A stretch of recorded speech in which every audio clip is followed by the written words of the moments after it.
Hello students, स्वागत है आपका मेरे इस चैनल पर। आज की डिक्टेशन 80 वर्ड प्रति मिनट की गति से तैयार की गई है। यह डिक्टेशन कोर्ट्स एग्ज़ाम को देखते हुए तैयार की गई है और एसएससी एग्ज़ाम के लिए भी बहुत ही ज़्यादा महत्वपूर्ण होने वाली है यह डिक्टेशन। तो इन डिक्टेशंस को बहुत ही ध्यान से कीजिए। चैनल को सब्सक्राइब नहीं किया है तो चैनल को सब्सक्राइब कीजिए ताकि आपको भविष्य में ऐसी डिक्टेशन और भी प्राप्त होती रहें। डिक्टेशन प्रारंभ होने में अंतिम 5 सेकेंड।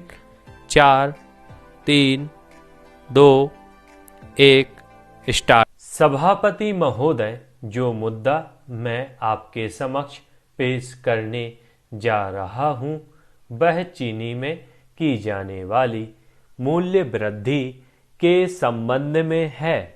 भारतीय जनता पार्टी, समाजवादी जनता पार्टी और जनता पार्टी आदि सहित कई राजनीतिक दलों ने सरकार द्वारा की गई चीनी के मूल्य वृद्धि की कड़ी आलोचना कर इसे तत्काल वापस लेने की मांग की है। भारतीय जनता पार्टी के प्रवक्ता ने अपनी नियमित प्रेस वार्ता में बतलाया कि इस तदर्थवाद की नीति अपनाने से चीनी उद्योगों का भला नहीं होगा, इसलिए सरकार को एक व्यापक चीनी नीति बनानी चाहिए।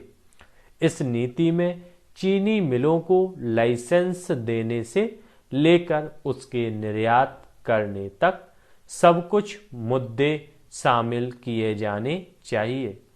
इस संबंध में सरकार का यह तर्क देना गलत है कि गन्ना उत्पादित करने वाले किसानों को लाभ पहुंचाने के उद्देश्य से हमने चीनी के मूल्य बढ़ाए हैं।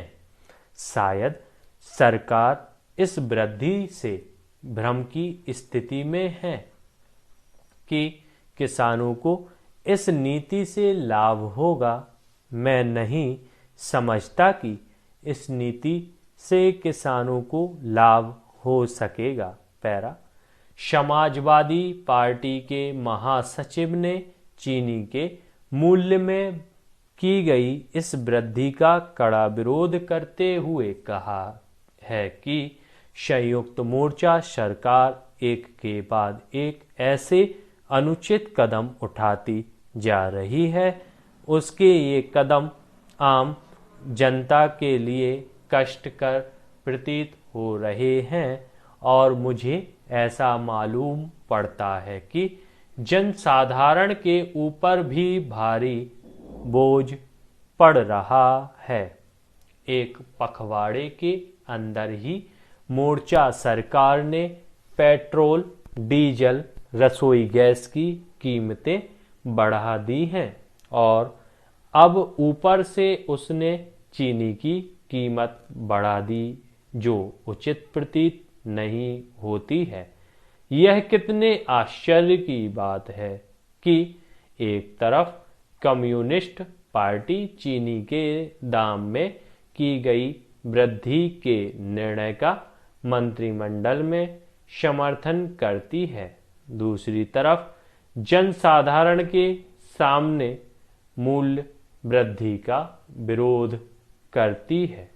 सुब्रमण्यम स्वामी ने आज सार्वजनिक वितरण प्रणाली के तहत वितरित की जाने वाली चीनी के मूल्य में इस वर्ष दूसरी बार वृद्धि करने पर इस सरकार के फैसले की कड़ी शब्दों में निंदा की है।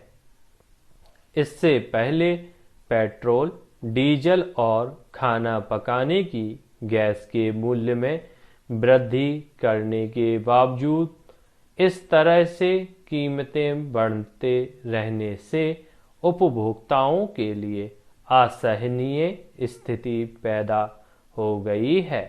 डॉक्टर स्वामी ने कहा कि एक ओर केंद्र सरकार ने सार्वजनिक वितरण प्रणाली के तहत वितरित होने वाली चीनी के मूल्य में वृद्धि कर दी, तो दूसरी ओर तमिलनाडु सरकार अपने गन्ना उत्पादक किसानों की रक्षा में विफल हुई है।